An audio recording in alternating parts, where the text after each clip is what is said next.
एक समय था जब बॉलीवुड अभिनेता रणबीर कपूर और एक्ट्रेस दीपिका पादुकोण के रिलेशनशिप की चर्चा जोरों शोरों पर हुआ करती थी, लेकिन बॉलीवुड में कई ऐसे रिलेशन होते ही हैं जो बीच सफर में दम तोड़ देते हैं। कुछ यही हाल इन दोनों के रिलेशन का भी हुआ और ये अंजाम पर नहीं पहुंच पाया। लेकिन हम यहाँ अपनी इस रिपोर्ट में इन दोनों की नहीं बल्कि दीपिका पादुकोण और नीतू कपूर की बॉन्डिंग की बात करेंगे, जिसका अंदाजा एक तस्वीर देखकर लगाया जा सकता है।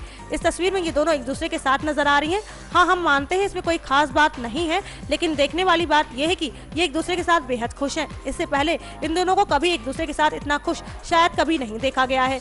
बताया जाता है कि रणवीर और दीपिका एक दूसरे को डेट कर रहे थे तो अक्सर दीपिका रणवीर के घर जाया करती थी। इसके अलावा जब रणवीर अक्सर शूट पर निकल जाया करते थे तो ऐसे में भी दीपिका उनके घर पर रहना मुनासिब नहीं समझती थी।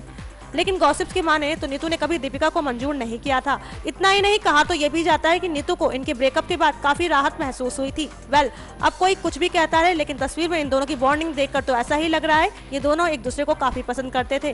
ऐसे में कहना गलत नहीं होगा कि दीपिका अगर कपूर खानदान की बहू बन भी जाती तो शायद नीतू को कोई आपत्ति नहीं होती। नेक्स्ट 9 न्यूज रूम की रिपोर्ट।